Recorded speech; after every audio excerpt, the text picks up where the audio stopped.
I think the world evolved too fast because if you look at, say, the early 1900s, so from our standpoint, that's forever ago, but that's within some people's like one generation before. Yep. Like if you have grandparents born in the 1920s that are still with us, that's one generation before them. Yeah. So we lived in a world where in 1903, Kitty Hawk, North Carolina, their first flight. So once that happened, what happened a few years later? World War I. So they went from the first flight with this little bulky plane that got like 6-7 feet off the ground, went maybe 19 miles per hour. And within 10 years, a decade, they were flying, shooting each other. So the world, and war is not a good thing. The same thing happened with cars. I think in like the early 1900s. It all paralleled. Ford had he created an automobile. And then I think 10 years later, there was 16 million cars. Something wild. Something like that. And Ford, he was so without key. roads. And that's a crazy part. So you see, that's a perfect example how we evolved from a psychological, mental standpoint so fast. Because before that, there was no electricity or very little electricity. It wasn't worldwide. And so those three things, planes, cars, and electricity, all kind of evolved over the same period because people didn't even want to use electricity. That's the funny thing.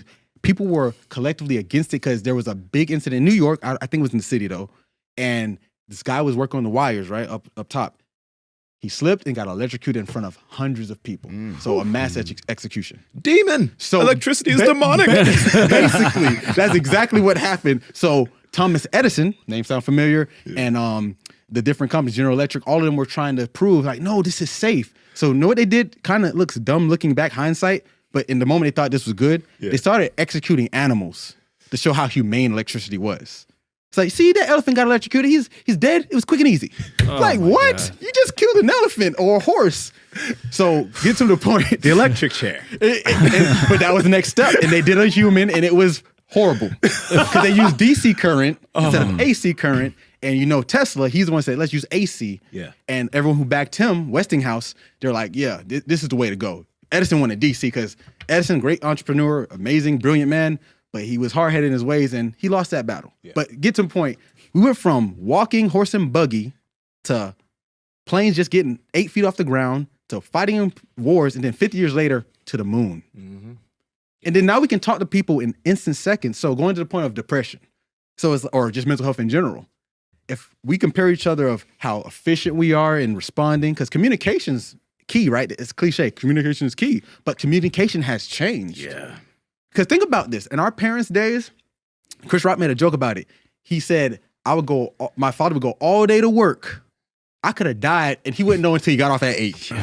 Think about that. That was only 40 years ago. Like, that wasn't a long time ago. So now it's like, if someone, like a girl, you don't text her back in time, oh, he's not that interested, blocked. So isn't that kind of, and I'm big on mental health, obviously, and if you even get to like men's and mental health, I'm not trying to go red pill or anything like that. I'm not, yeah, let's go there real quick. Okay, we can go there. Let's go there real quick. If you go into that, think about how damaging in general, not just for men, but in general, where we tie these expectations, going back to that dopamine response, we're priming ourselves for expectations that aren't realistic. Like, why should I hold someone to a standard of if they don't communicate me every 20 minutes to an hour? Now that's extreme, but I've seen and heard cases. Not personally, luckily, but I've had friends who girls or people would be like, hey, she stopped talking to me because I didn't respond all day because I was working an 8-hour shift, a physical labor job. My bad. I used to work at another job I had. I worked at a women's prison for a few months. And I couldn't bring a phone in, meaning I was unreachable for 10 hours a day. Yeah. So it's like, this is unrealistic. So going to the point, we set these standards. And it can vary. It doesn't have to be just communication, but think about jobs. People are less employed, or if they get employed, it's not enough to live. I have my parents, they're a little bit older, born in the 50s and early 60s. And it's like, oh, they don't say this, but I know a lot of people from that generation might say this, is like, oh, just work hard, bootstraps and all. That's great. I bootstrapped, and I slept in a car while being on ESPN. Like that's happened to me. So it's like, talking about mental health is like these expectations. I'm trying. Lack of trying, I don't think is the issue.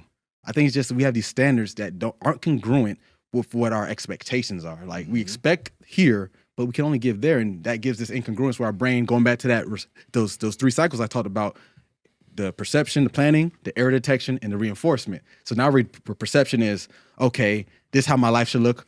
Nice car, bunch of beautiful girls on my page, flying out to Vegas or Dubai, whatever. And let's be real.